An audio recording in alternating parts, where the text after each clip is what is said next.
Mesdames et messieurs, bonjour. Je suis ravi de vous accueillir aujourd'hui pour cette conférence en ligne qui s'inscrit dans le cadre du Mois de l'environnement et du développement durable organisé par l'Institut français de Hongrie. Je tiens à remercier nos partenaires BNP Paribas, Engie et Egis qui soutiennent l'intégralité du programme du Mois de l'environnement. Aujourd'hui, nous avons l'honneur de recevoir Catherine Larère pour une intervention intitulée Les inégalités et la justice environnementale. Une discussion sera également animée par M. Béla Kuchlic, sociologue et expert en durabilité. Catherine Larère, pour l'introduire brièvement, est une philosophe française et professeure de philosophie émérite à l'université Paris 1 Panthéon-Sorbonne. Elle est spécialiste de la pensée de Montesquieu. Elle a participé en France à l'essor de ce que l'on appelle la philosophie environnementale, dont elle est l'une des plus grandes spécialistes reconnues internationalement, notamment sur les sujets de la protection de la nature, de prévention des risques et de la justice environnementale. Madame Larère, je vous remercie d'avoir accepté notre invitation et de contribuer à nos réflexions dans le cadre du Mois de l'environnement. Et je vous laisse désormais la parole. Merci de cette invitation. Donc, je vais vous présenter ce dont on parle quand on parle des inégalités environnementales. L'idée de base, finalement, est simple. Si on prend les détériorations qui caractérisent la situation environnementale actuelle, qu'il s'agisse du changement climatique, de l'érosion de la biodiversité, des pollutions diverses, de la diminution des ressources, on peut dire à la fois que nul n'échappe aux problèmes environnementaux, tout le monde est d'une façon ou d'une autre frappé, mais en même temps, il faut reconnaître que ces inégalités, ces détériorations frappent de façon très inégale les différentes personnes. Un exemple simple pour saisir ça, l'ouragan Katrina qui a frappé la Nouvelle-Orléans en 2005. Bon, un ouragan, tous les habitants de la Nouvelle-Orléans ont été frappés. En même temps, ceux qui en ont le plus souffert étaient ceux qui étaient logés, habitaient dans des endroits plus facilement inondables et qui, en plus, ont eu beaucoup de mal à évacuer les endroits où ils se trouvaient parce que, à la Nouvelle-Orléans, les évacuations ont été prévues en voiture et ces gens qui étaient des populations défavorisées, des Afro-Américains, des Latino-Américains pauvres, n'avaient pas de voiture et donc ont dû attendre des secours qui ne sont pas toujours venus.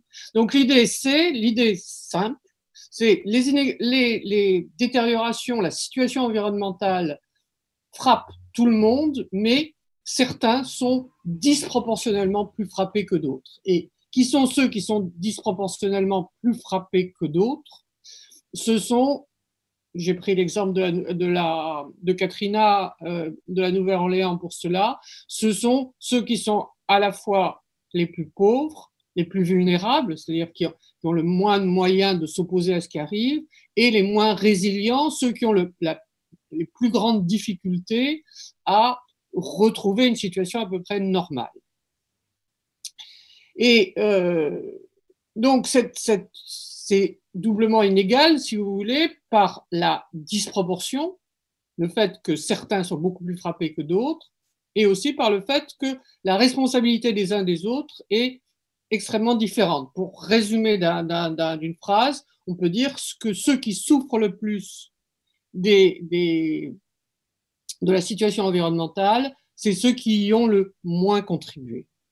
Alors, cette idée des inégalités environnementales, elle se constate d'une part entre les pays les plus pauvres et les pays les plus riches, par exemple. Actuellement, ceux qui sont le plus frappés par les conséquences du changement climatique, hausse du niveau des mers, événements extrêmes plus fréquents, c'est essentiellement les régions tropicales, à la fois parce qu'elles sont géographiquement plus frappées, mais aussi parce que les gens qui s'y trouvent ont moins les moyens de s'opposer à ce qui se passe, qu'on pense à la différence, par exemple, entre les habitants du Bangladesh qui sont atteints par la hausse du niveau de la mer et ce qui va se passer quand la hausse du niveau de la mer va atteindre les Pays-Bas. Les Pays-Bas ont une longue tradition de d'élever des digues, ils sauront mieux s'opposer à cette hausse du niveau de mer que ceux du Bangladesh actuellement.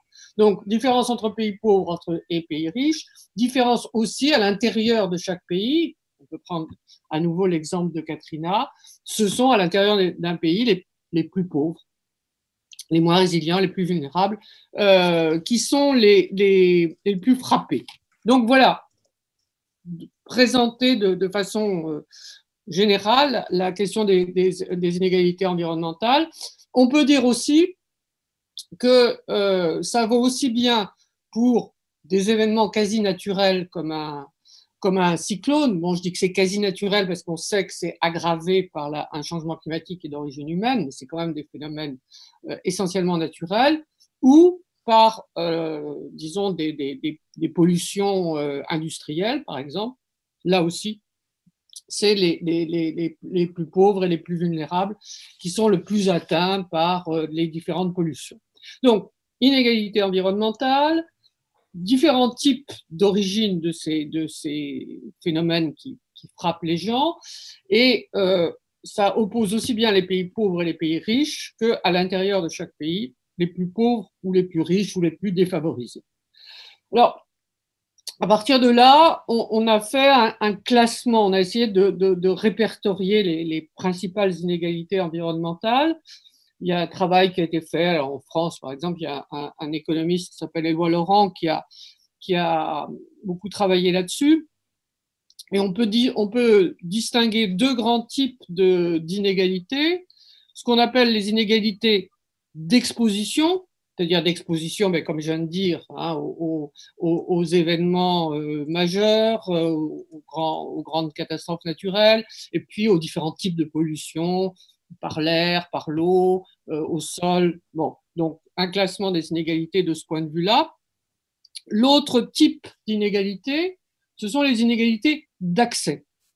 La difficulté d'avoir accès à soit des services environnementaux de base, comme l'eau, je vais y revenir, soit au contraire à ce qu'on appelle en économie des aménités, c'est-à-dire un certain nombre d'avantages que donne l'environnement. Alors l'eau, il y avait ce matin dans le journal français Le Monde un article sur le non-accès à l'hygiène par l'eau de partie d'une quantité très importante de la population mondiale. Il y a des milliards d'habitants de la Terre qui n'ont pas accès à de l'hygiène de l'eau.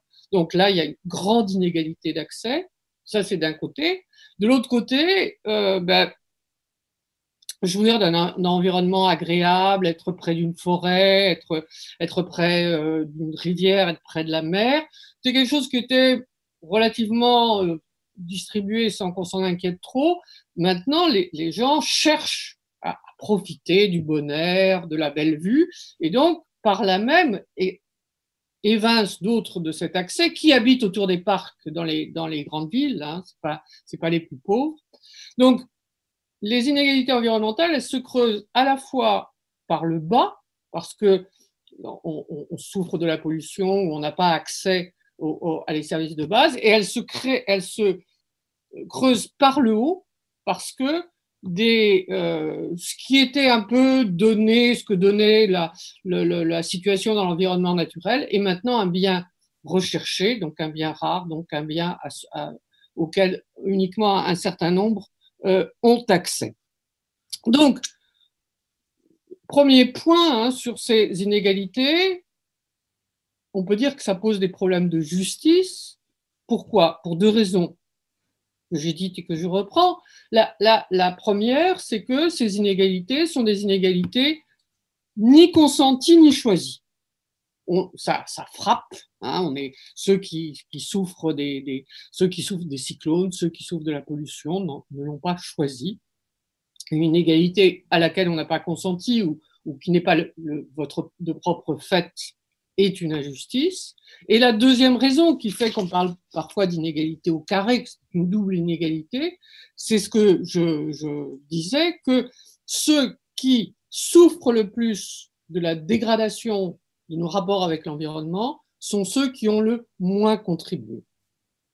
En ce sens, si on prend par exemple l'empreinte, ce qu'on appelle l'empreinte carbone, c'est-à-dire la quantité d'émissions de gaz à effet de serre que représente la consommation d'une personne, eh bien, un Américain ou un habitant d'Europe a une empreinte carbone beaucoup, beaucoup plus importante que celle, mettons, d'un habitant d'une région très pauvre de l'Afrique, du Burkina Faso.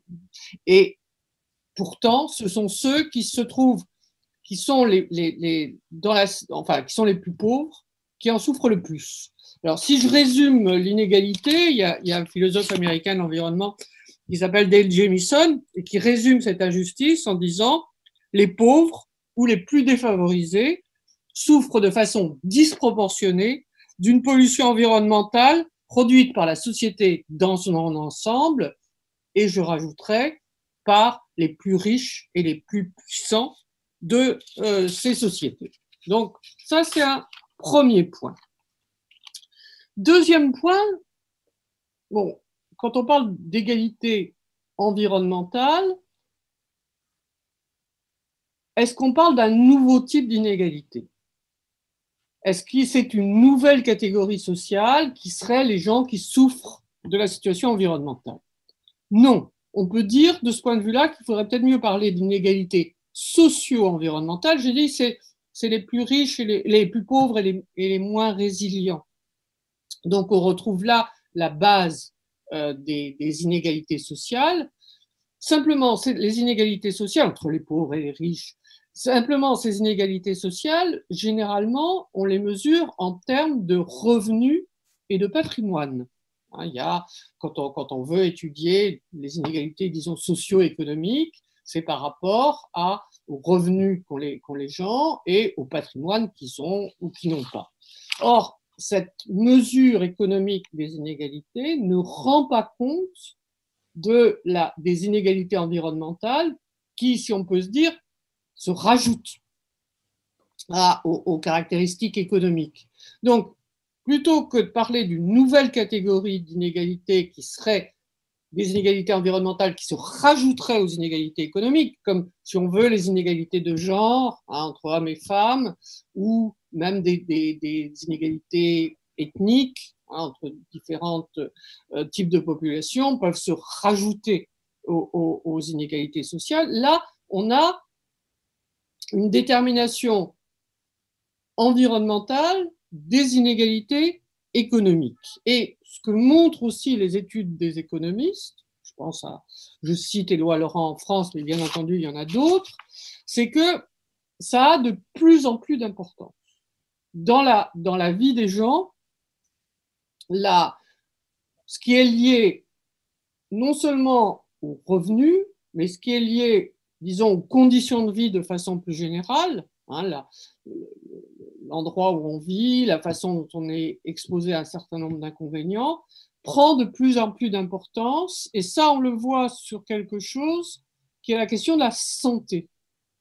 Pendant très longtemps, on était attentif aux conditions de travail, à la possibilité d'avoir du travail qui donnait un revenu. Or, de plus en plus, ce qui affecte la vie des gens, ce sont des questions de santé, qui peuvent être liées au travail, bien évidemment, mais qui sont beaucoup liées aux conditions de vie, au milieu de vie. Là encore, on peut prendre un exemple qui a été un des points de départ de la réflexion sur les inégalités environnementales, qui sont des mouvements qui ont eu lieu aux États-Unis dans les années 1980 autour justement de problèmes de pollution. Des habitants ont découvert que leur quartier était construit sur des terrains complètement pollués par différents polluants, où ils ont découvert qu'on allait installer un dépôt de déchets. Et ils se sont mobilisés là-dessus. Eh bien, on a découvert donc que c'était un des points importants d'une inégalité qui ne se résolvait pas uniquement en termes de revenus ou de patrimoine. Donc, c'est de ce point de vue-là, on peut dire que ce dont on a besoin, c'est de nouveaux indicateurs. Parce que pour repérer les inégalités, on dispose d'indicateurs quantitatifs sur le revenu et le patrimoine. Or, on a besoin d'autres indicateurs pour mesurer l'exposition aux pollutions, l'accès aux services de base ou aux aménités, pour, disons, il y a un déplacement de la question du revenu vers la question de la santé. La question de la santé et le lien entre santé et environnement prend de plus en plus d'importance. Donc, ça fait apparaître que les inégalités environnementales, je vous dis, il faudrait parler d'inégalités socio-environnementales, montrent l'importance croissante prise dans le milieu de vie, dans la façon dont les gens vivent bien ou vivent mal. Troisième question qu'on peut poser, et je pense que les choses apparaissent un peu clairement, pourquoi est-ce qu'il faut lutter contre les inégalités environnementales? Est-ce qu'on ne peut pas dire simplement, c'est comme ça? Alors, il y a un autre économiste qui travaille aussi, je cite des économistes français, qui travaillent sur les questions environnementales, et qui s'appelle Lucas Chancel, et qui parle du cercle vicieux des inégalités environnementales. Pourquoi est-ce qu'on parle de cercle vicieux des inégalités environnementales? D'une part, parce que les inégalités environnementales aggravent les inégalités sociales. Alors ça, c'est quelque chose qu'on voit, qu'on a vu, là encore je fais référence à la France, par exemple au mouvement des Gilets jaunes, aux difficultés classiques pour avoir l'argent pour se nourrir, s'ajoutent d'autres difficultés qui sont liées, par exemple, à la nécessité de chauffer ou à la nécessité de se déplacer, c'est-à-dire qu'il y a un certain nombre de conduites qui ne posaient pas de problème particulier et qui se mettent à avoir de plus en plus d'importance du fait de l'augmentation du prix du pétrole. Et résultat, la crise environnementale aggrave les inégalités sociales. D'autre part, du fait du changement climatique, il y avait une réponse aux inégalités sociales, qui était vraie, qui était fausse, mais qu'on donnait généralement, l'idée que la croissance, le développement de la production économique allait arranger les choses. Mais prendre en compte justement les questions de développement durable, c'est savoir qu'une croissance illimitée n'est pas possible.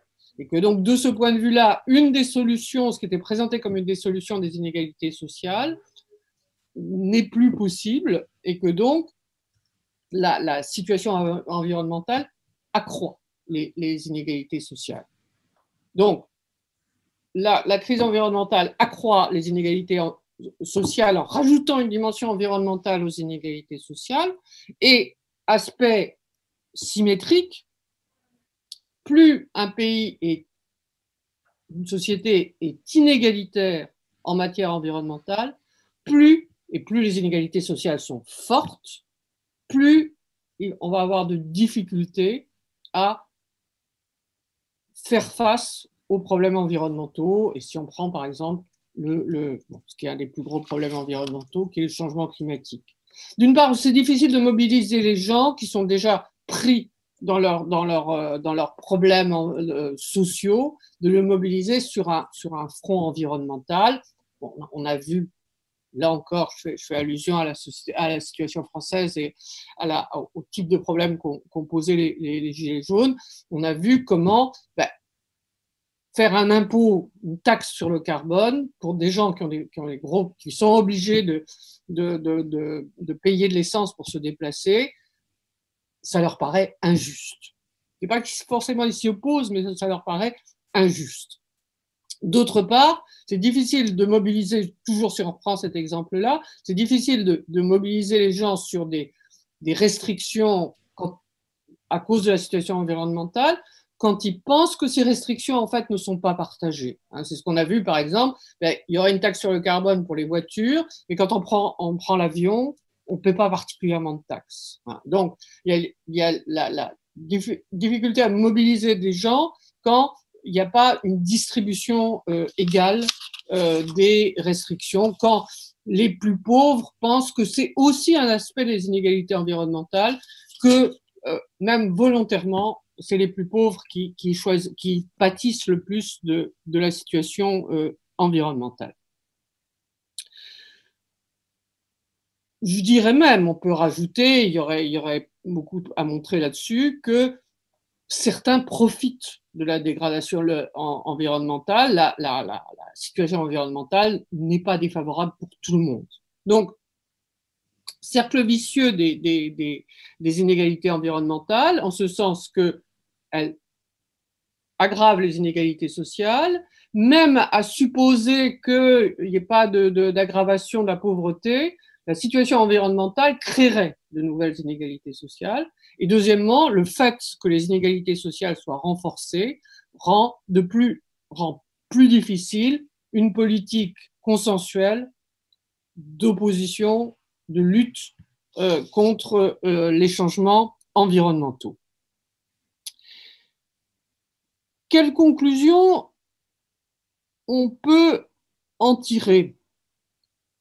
Eh bien, et on pourrait revenir là-dessus sur la façon dont on a abordé la question du développement durable, c'est que on a eu tendance à penser qu'il y avait, si on prend le slogan, enfin la présentation du développement durable tel qu'il a été fait à la conférence de Rio en 1992, on a dit qu'il y a 3 piliers du développement durable. Il y a l'efficacité économique, il y a la viabilité environnementale, et puis il y a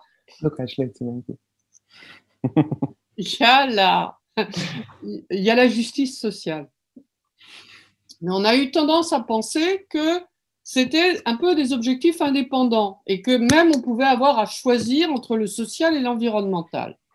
Or, ce que montre au contraire la situation telle qu'elle s'est développée depuis 1992, depuis qu'on a lancé les agendas d'action sur les questions environnementales, sociales et économiques, c'est qu'on peut pas séparer l'environnemental et le social, et que donc si on dit on va sacrifier l'important c'est le social, donc on va sacrifier on va mettre en attente l'environnemental, mais en fait on détériore la situation sociale. Et que si on dit au contraire, tant pis pour le social, faisons face à l'environnemental, à ce moment-là, les inégalités sociales s'accroissent et il y a des mouvements de révolte ou de rébellion.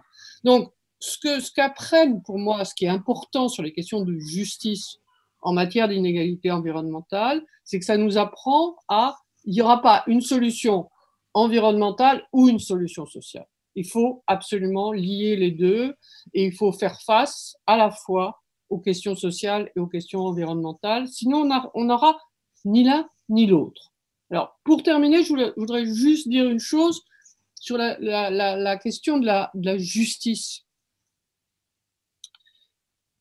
Au moment de ces mouvements qu'il y a eu aux États-Unis autour des problèmes, c'était essentiellement des problèmes de pollution. Et ces mouvements qu'on a nommés mouvements de justice environnementale, parce que les gens se mobilisaient pour lutter contre des mauvaises conditions de logement dans des conditions de pollution ou contre des pollutions supplémentaires dans les endroits où ils vivaient.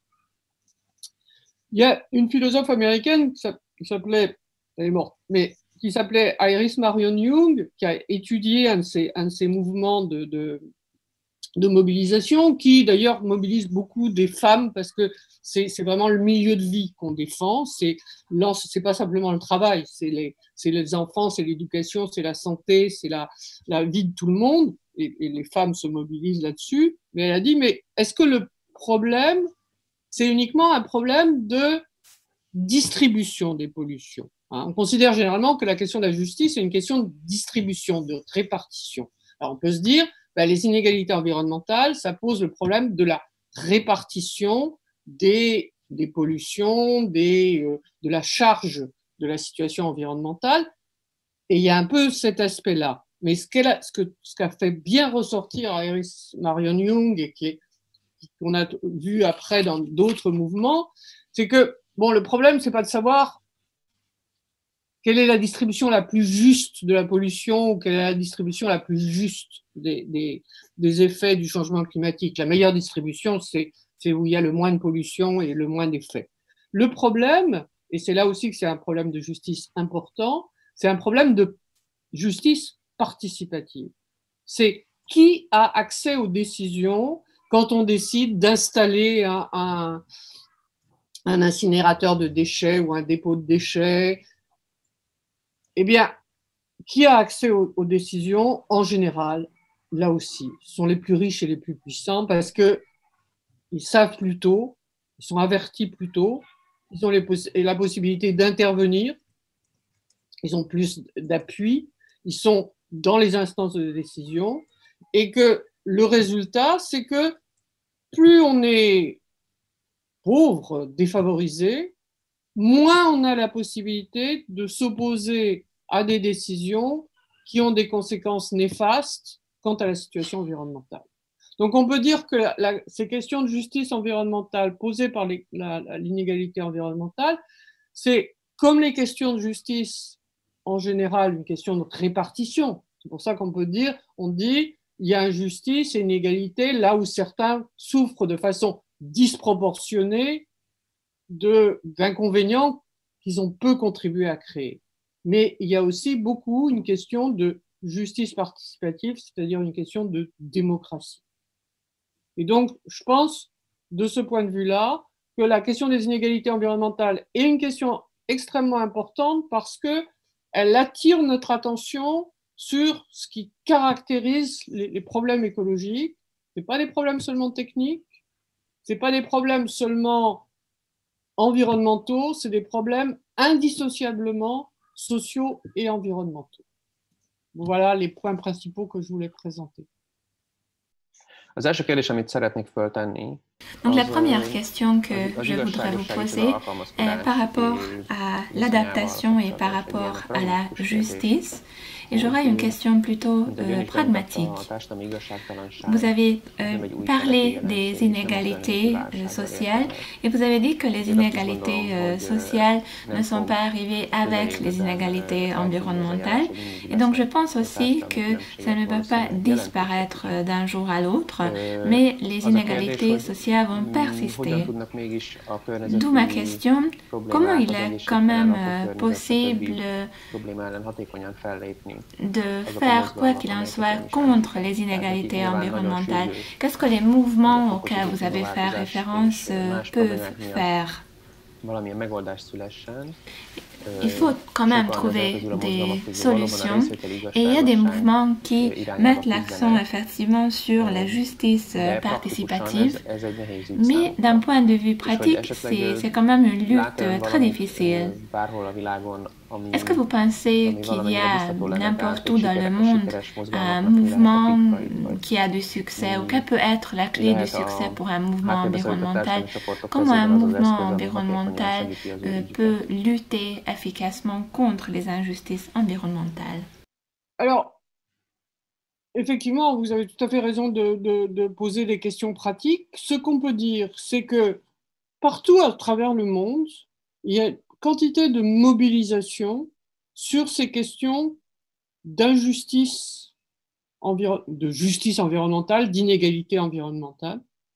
C'est pour ça que j'ai commencé en faisant référence à ce qui s'est passé aux États-Unis dans les années 1980. C'était des luttes des luttes locales, hein, ce qu'en américain on appelle grassroots. Donc, c'était des mobilisations locales. Et c'est ces mobilisations locales, ces luttes locales, donc contre des situations de pollution, qui ont attiré l'attention sur les inégalités environnementales. Si on a commencé à parler d'inégalités environnementales, c'est parce qu'il y a eu ces luttes. Sinon, on ne les voit pas, parce que, comme je disais, les statistiques officielles ne les font pas apparaître. focaliser qu'elles sont sur des données quantitatives de revenus et de patrimoine. Donc, on peut dire déjà que pour prendre conscience des inégalités environnementales, les luttes et la diversité des luttes sont très importantes. Je parlais de la situation française et de la situation des Gilets jaunes, la mobilisation qu'il y a eu sur le fait on ne veut pas avoir à choisir entre rester chez soi parce qu'on ne peut pas payer l'essence pour la voiture et ne pas avoir de travail, ou avoir un travail et ne pas pouvoir payer à manger parce qu'on ne peut pas payer à la fois l'essence et la nourriture. Ça fait ressortir un aspect qui est que quand on fait des taxes carbone, hein, c'est dans l'idée que, comme disent les économistes, on va envoyer un signal prix.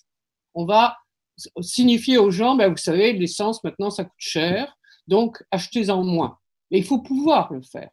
Donc là aussi, les mobilisations sur les questions, et ça les Gilets jaunes l'ont bien dit, on n'est pas contre les mesures environnementales, on est pour la justice dans les mesures environnementales. Donc je pense que, il y aurait quantité d'autres exemples à donner, l'existence, ce sont les luttes qui attirent l'attention sur des situations qui sont extrêmement diverses. Et si je prends d'autres exemples, vous avez par exemple en Amérique du Sud, j'ai parlé de la question de l'accès à l'eau. Vous avez dans un certain nombre de pays d'Amérique du Sud des formes de privatisation de la ressource en eau. Et vous avez des luttes pour maintenir l'eau, non pas comme un bien privatisable, mais comme un bien commun. Donc, je pense que de ce point de vue-là, c'est dans la diversité des situations et dans la diversité des luttes qu'on trouve des solutions. Alors, ce n'est pas des solutions définitives, ça ne rend pas riches les gens qui étaient pauvres, ça ne met pas fin aux problèmes environnementaux, mais ça permet aux gens de continuer à vivre et d'essayer de vivre le mieux possible. Il y a un économiste catalan qui s'appelle Joan Martinez Allier et qui a parlé de ce qu'il appelle un environnementalisme des pauvres. C'est-à-dire qu'on a cru très longtemps que les mouvements environnementaux, c'était un luxe de riches, que quand on avait de quoi vivre, en plus, on voulait vivre dans un bel environnement. Non, il y a des questions environnementales de survie. Quand il faut choisir entre se déplacer ou se nourrir, se chauffer ou se nourrir, quand on n'a plus accès à l'eau, c'est pas un luxe, c'est la vie même. Et c'est les mobilisations sur place qui apportent une solution. Alors, on peut même pas dire d'ailleurs si c'est de l'adaptation ou si c'est de la... Vous savez, on distingue sur la lutte contre le changement climatique entre la réduction, hein, mitigation, la réduction et l'adaptation. Ce sont des luttes pour l'amélioration du milieu de vie. Et ce qui est très intéressant de ce point de vue-là, c'est que je parlais de cet économiste, Joan Martinez Allier, qui est à Barcelone, qui est à l'Université libre de Barcelone, et qui a autour de lui toute une équipe. Et ils ont eu d'ailleurs de gros crédits européens pour faire ce qu'ils appellent un atlas de justice environnementale. Et donc, partout dans le monde, ils répertorient ces luttes qui sont à la fois des luttes de distribution et des luttes de participation sur les questions non seulement de conditions de travail, mais de conditions de vie. Donc, je pense effectivement que sans ces luttes, on n'avancera pas. Donc, la solution, je répète, ce n'est pas une solution définitive, ce n'est pas une solution globale, mais c'est la possibilité de continuer à vivre et d'essayer de le vivre le mieux possible. C'est dans la diversité des situations et dans la mobilisation autour de ces situations.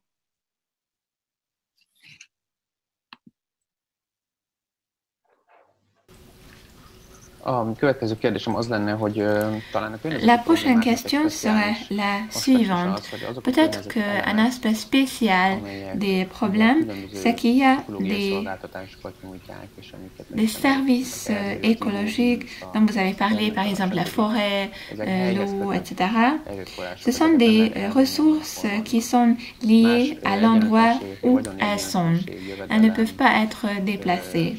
Tandis qu'il y a d'autres inégalités, comme par exemple les inégalités de recettes, les inégalités de patrimoine, et là c'est beaucoup plus mobilisable. Par exemple, la migration est aussi un phénomène qui est mobilisable. Déjà, il y a des gens qui se déplacent elles-mêmes et qui déplacent leur patrimoine, tandis que la nature ne peut pas être déplacée. Qu'est-ce que vous pensez? Comment cela affecte les inégalités environnementales? Je crois que effectivement, la question des inégalités environnementales donne de plus en plus d'importance au milieu de vie et à quel point il joue dans la vie des gens, et que effectivement les gens ne peuvent pas être déplacés n'importe comment, que les conditions dans lesquelles ils se trouvent ont énormément d'importance, à tel point qu'on s'est mis à parler de justice spatiale. Il y a tout un concept qui montre comment la distribution, alors la distribution des différents pays sur la carte du monde, et à l'intérieur d'un pays, la distribution dans un territoire a une extrême importance. Je crois que sur la question des migrations, il y a une représentation économique un peu cosmopolite, qui est de dire, mais au fond, pourquoi est-ce qu'on demande aux gens qui se déplacent pourquoi ils se déplacent, et on ne demande jamais aux gens qui restent pourquoi ils restent, comme si, au fond, nous sommes tous mobiles. Or, je crois que la situation est très différente, et le plus souvent, on ne se déplace que contraint et forcé. Et de ce point de vue-là, par exemple, on dit que sur la question des migrations, et c'est vrai, le changement climatique, la détérioration des conditions de vie conduit à des migrations nouvelles. Ce que les études ont bien fait ressortir, c'est que le plus souvent, ces migrations sont des migrations locales, parce que les gens, en fait, sont attachés à un territoire avec lequel ils ont des liens. Et donc, la crise environnementale, c'est aussi une autre conception du social, qui n'est pas uniquement une conception un peu abstraite et individuelle. Ça montre l'importance du milieu de vie par rapport simplement aux ressources individuelles. Ma question suivante, en quelque sorte, est relative à un paradoxe. Il y a vraiment un changement qui est vraiment de plus en plus négatif concernant les groupes sociétaux moins aisés, moins riches. Et à court terme, ce n'est pas dans leur intérêt d'intervenir. Regardons par exemple le mouvement des Gilets jaunes, qui en fait d'abord était contraire à une mesure type climatique. Les Gilets jaunes ont protesté contre certaines taxes qui seraient néanmoins nécessaires pour lutter contre le changement climatique. Et puis en Grande-Bretagne, il y a un autre phénomène, Extinction Rebellion par exemple. C'est un mouvement qui concerne plutôt la classe moyenne. Et j'ai l'impression que les personnes qui participent dans tous ces mouvements sont des personnes qui ont le pouvoir, le potentiel d'y participer. Alors j'ai l'impression que les pauvres ont plus en plus de mal à intégrer la vision à long terme, comme si la classe moyenne pouvait se permettre ce luxe. Comment vous voyez cela? Comment on peut conjuguer vision à long terme et la vie quotidienne? si vous voulez, la question que vous posez est très intéressante parce que c'est une idée ancienne sur les questions environnementales, que les questions environnementales, le souci pour un air sain, moins pollué, et un environnement meilleur, et avec ce que ça implique de vue à long terme, est une vision de riches, si je peux dire, est une vision de gens qui ont résolu leurs problèmes matériels, alors que les plus pauvres seraient dans une situation tellement difficile, dans une situation sociale tellement difficile, qu'ils repousseraient plus, ils ne s'occuperaient pas de problèmes liés, par exemple, au changement climatique, qui sont à beaucoup plus long terme. Alors, je ne dis pas que cette vision est fausse, elle a été très largement remise en question par le développement de la crise environnementale et des problèmes environnementaux, au fur et à mesure, justement, que les dégradations environnementales, érosion de la biodiversité, changement climatique, aggravation des conditions, justement, aggravation des conditions de vie, atteignaient directement les plus pauvres. La question des inégalités environnementales, c'est que ceux qui souffrent le plus de la situation environnementale, c'est ceux qui sont, comme on disait, les plus vulnérables et les plus résilients. Donc les problèmes environnementaux ne sont pas des problèmes ce sont des problèmes à long terme, mais ce ne sont pas que des problèmes à long terme, ce sont aussi des problèmes immédiats, et de plus en plus, il y a des mobilisations parmi les plus pauvres pour prendre en main des conditions de vie qui sont détériorées par la situation environnementale. Donc, on ne peut pas dire que l'environnement est uniquement un luxe lointain dont on pourrait s'occuper une fois qu'on aurait résolu les problèmes sociaux. Car une caractéristique des inégalités environnementales, c'est justement qu'elles aggravent les problèmes sociaux. Si on voit ça et si on étudie la situation à partir de là, on se rend compte que très souvent, on a une interprétation erronée de la situation. Je reviens sur la question des gilets jaunes. Alors, c'est vrai qu'en France, un des raisons qui ont déclenché la mobilisation des gilets jaunes, ça a été une taxe sur le carburant qui augmentait le prix du carburant. Et donc, les plus pauvres, qui ont souvent des frais de déplacement importants parce qu'ils habitent loin de leur travail, parce qu'ils doivent faire des dizaines de kilomètres tous les jours pour aller et revenir du travail, c'était une charge supplémentaire. Cela voulait-il dire qu'ils se moquaient complètement des questions environnementales, que ce n'est pas leur problème? Non, justement, la suite du mouvement l'a bien montré. Ce dont ils ne voulaient pas, c'est que les mesures fiscales prises par le gouvernement les frappent plus lourdement qu'elles ne frappaient des gens plus riches pour qui l'augmentation du prix du carburant était moins lourde, qui pouvaient choisir entre prendre les transports en commun ou prendre une voiture. Donc, ce qu'ils ont mis en cause, ce n'est pas la mesure environnementale, ce n'est pas l'urgence de prendre des mesures environnementales. Ce qu'ils ont mis en cause, justement, c'est des problèmes de justice. Et ils ont fait apparaître, par exemple, on prévoyait des taxes sur les carburants, mais qu'il y avait pour les voitures, mais qu'il n'y avait pas de taxes sur le kérosène, sur le carburant des avions, et que donc les plus riches qui prennent l'avion n'étaient pas affectés par des mesures alors que les taxes sur les carburants affectaient ceux qui avaient le plus besoin de se déplacer. Ça valait aussi d'ailleurs pour le chauffage, pour ceux qui se chauffaient au fioul, et pour qui c'était une dépense importante.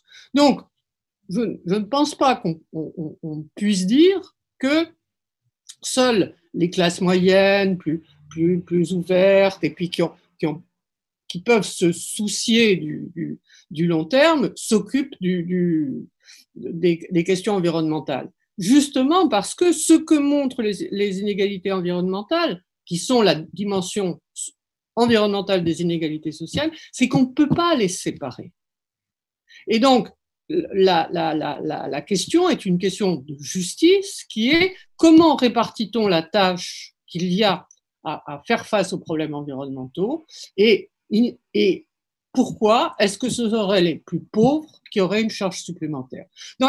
Pour illustrer, dans le mouvement des Gilets jaunes, il y a eu un semblant d'opposition entre ceux qui disaient les plus pauvres, nous craignons les fins de mois, nous n'arrivons pas à avoir assez d'argent pour aller jusqu'au bout du mois, et les plus riches qui disaient ah, nous sommes très inquiets pour notre avenir à long terme, nous craignons la fin du monde. Là, Bruno Latour, sociologue très connu sur les problèmes environnementaux, a bien dit, eh bien, c'est que la fin du monde, ils la vivent dans les fins de mois. Ils n'ont pas besoin d'anticiper un futur lointain pour envisager les problèmes qu'ils puissent avoir. Les problèmes dont ils souffrent actuellement, ce sont à la fois des problèmes environnementaux et des problèmes sociaux. Alors j'ajouterai juste un élément. Il y a aussi un problème, je pense, de vocabulaire qui qualifie telle lutte de lutte écologique. Il y a un discours savant qui dit ça c'est une mobilisation écologique, ça c'est une mobilisation sociale, ça c'est une mobilisation politique. Et puis je dirais il y a une vie des plus défavorisés qui vivent la difficulté grandissante de leur milieu de vie et qui n'ont pas forcément le mot écologique à leur disposition pour qualifier ce qu'ils font, si bien qu'ils ont tendance à rejeter ce qui leur apparaît comme un discours savant ou un discours technocratique. Mais de fait, leur lutte et leur mobilisation, elle est indissociablement environnementale et sociale. Merci beaucoup. Si vous citez ce sociologue français, j'aimerais poser une question de plus large envergure.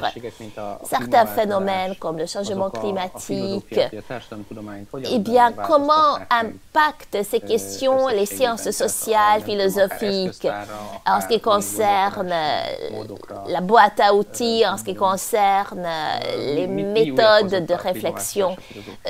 Qu'est-ce qu'a apporté de nouveau le changement climatique dans le monde philosophique?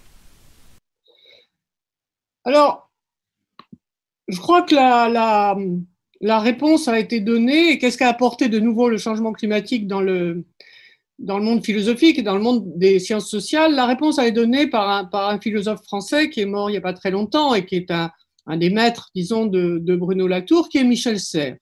En 1990, Michel Serres avait écrit un livre intitulé Le contrat naturel, et ce livre avait fait beaucoup rire les milieux philosophiques français parce qu'on avait trouvé ridicule que Michel Serres parle d'un contrat passé avec la nature, envisage la possibilité de contracter avec la nature, de faire de la nature un sujet de droit, tout ça paraissait ridicule. On le trouve beaucoup moins ridicule aujourd'hui, justement, parce qu'on va voir le changement. Or, que disait Michel Serres dans ce livre? Et c'est un des premiers livres qui vraiment parle du changement climatique, du phénomène global que ça représente. On n'en est pas encore à parler d'anthropocène, mais finalement c'est cette idée-là, de cette rencontre entre l'humanité et les forces telluriques et les forces géologiques. Et Michel Serres disait, l'histoire de la nature entre dans l'histoire humaine, avec le changement climatique qui affecte nos sociétés, c'est l'histoire de la nature qui se met à faire partie de notre histoire humaine, alors que jusque-là, c'était deux histoires séparées. Et puis, continuait-il, l'histoire humaine entre dans l'histoire de la nature, puisque le changement climatique, c'est un ensemble de phénomènes naturels. La façon dont le CO2 se concentre, ça obéit à des lois naturelles qui ont une origine humaine. Et Michel Serres concluait, il y a du nouveau en philosophie. Et ça a été commenté ensuite par Bruno Latour, par un certain nombre de philosophes et d'historiens pour dire notre système de connaissances, l'ensemble de nos sciences, était construit sur la séparation entre les sciences de la nature et les sciences de l'homme ou les sciences de l'esprit, comme Geisteswissenschaft, comme disaient les Allemands. Or, cette séparation qui faisait qu'il y avait d'un côté, on s'occupait de la physique, de la chimie, de la biologie, c'était les sciences dures, les sciences de la nature, puis de l'autre côté, on s'occupait des affaires humaines. c'était l'histoire, la géographie, la sociologie, la psychologie, la philosophie, eh bien, cette séparation, ce partage épistémologique sur lequel s'était construit notre façon de voir les choses, il est remis en cause parce qu'il n'y a pas d'un côté des phénomènes naturels et de l'autre des phénomènes sociaux. Et Bruno Latour, dans de nombre de ses livres, et en particulier un qu'il avait publié dès les années 90, qui s'appelait « Nous n'avons jamais été modernes ». Si la modernité, c'est de dire il y a d'un côté de la nature et de l'autre côté de la société, eh bien, cette modernité, elle n'existe plus si elle n'a jamais existé, parce qu'on ne peut pas faire le partage entre les phénomènes naturels et les phénomènes sociaux. Et Bruno Latour, on va jusqu'à dire il faut renoncer à parler de nature. Il faut parler d'humain et de non-humain. Et il employait dans Nous n'avons jamais été modernes, il disait nous avons des phénomènes hybrides. Le changement climatique est typiquement un phénomène, comme je le disais, où on voit en jeu des processus naturels, mais ces processus naturels sont d'origine humaine. Ça a été tout le travail du GIEC, du groupe d'experts intergouvernemental sur le climat, de mettre en évidence ce qu'on appelle l'origine anthropique, c'est-à-dire du changement climatique, c'est-à-dire c'est le fait d'un ensemble de faits humains. Et c'est justement pourquoi, au tout début des années 2000, on propose de nommer une nouvelle ère géologique, de la nommer du nom d'anthropocène, qui veut dire ère de l'humanité, et donc de dire, ben voilà, on va nommer une ère géologique d'un nom qui dit la présence humaine, qui dit l'importance primordiale prise dans les phénomènes naturels par l'impact des actions humaines. Donc, de ce point de vue-là, oui, on peut dire qu'il y a un très grand bouleversement dans les sciences sociales, mais aussi dans les sciences de la nature, et qui est la remise en cause du partage entre ce qui est de l'ordre de la nature et ce qui est de l'ordre de la société. Merci beaucoup. Le fait comment le politique et la nature, les sciences s'imbriquent, en quelque sorte, c'est une mentalité très intéressante pour moi. Ce qui est intéressant pour moi, même si on accepte Latour et même si on ne devait pas utiliser le mot nature, ce qui est difficile, c'est comment on peut discuter, nous, êtres humains, sur ce qui était justice, comment on peut discuter sur, par exemple, la relation entre les pauvres et les solutions plus justes. Eh bien, nous pouvons discuter, mais en ce qui concerne le monde non humain, c'est-à-dire naturel, eh bien, ce monde ne veut pas débattre avec nous. Non, c'est implacable, ça suit son chemin. Le changement climatique, pour ainsi dire, s'en fiche de nos processus politiques.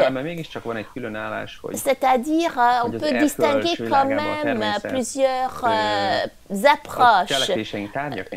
La morale, d'accord, peut s'en occuper, mais la nature ne va pas participer dans un débat politique.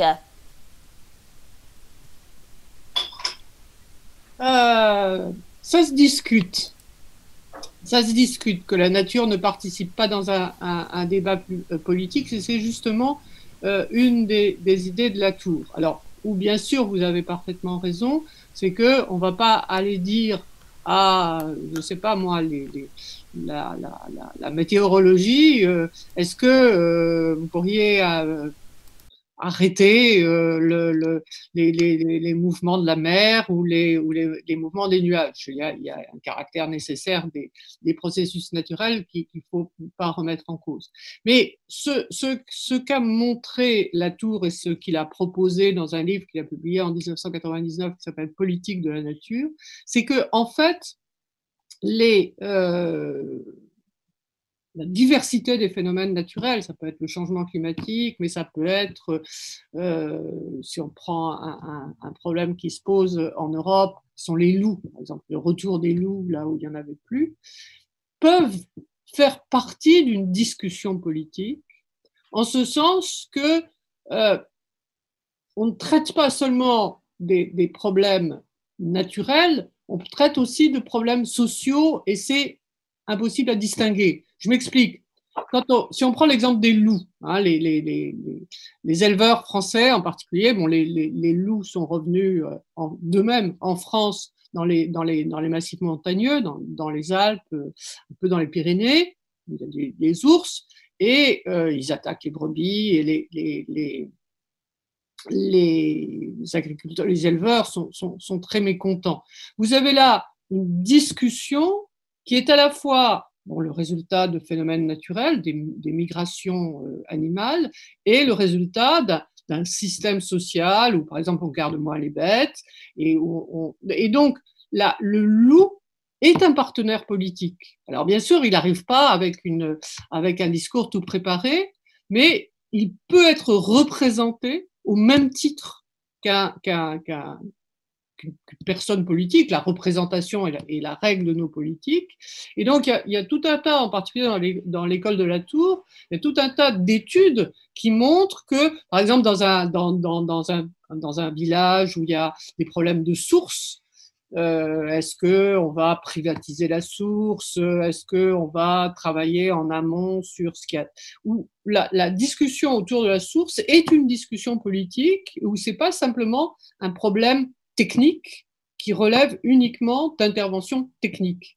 Donc oui, bien sûr, il y a une nécessité naturelle, mais quand on est dans ces phénomènes hybrides, ce que la Tour n'appelle plus d'ailleurs, mais appelait des phénomènes hybrides, on a aussi une discussion politique. C'est ce que je disais quelquefois en disant on va pas uniquement adopter le langage de la causalité, qui est quelle est la cause qui permettra d'obtenir tel effet, mais on va aussi discuter du langage de la sociabilité, c'est-à-dire quels sont les rapports entre un certain nombre de partenaires, et ces partenaires peuvent être des partenaires humains ou non humains. Quand on dit que, par exemple, que le loup est une bête à discorde, on le traite autant plus comme un partenaire social que comme un être naturel qui obéit à des lois nécessaires. Donc, il est peut-être moment de vous remercier de cette discussion et j'espère que dans l'avenir, on aura encore l'occasion de parler de la politique, de la philosophie, de l'écologie et des rapports qui existent entre ces éléments-là. Bien, merci beaucoup. J'étais très contente de participer et j'ai eu grand plaisir à discuter avec vous et à travers vous à discuter avec des Hongrois. Merci beaucoup.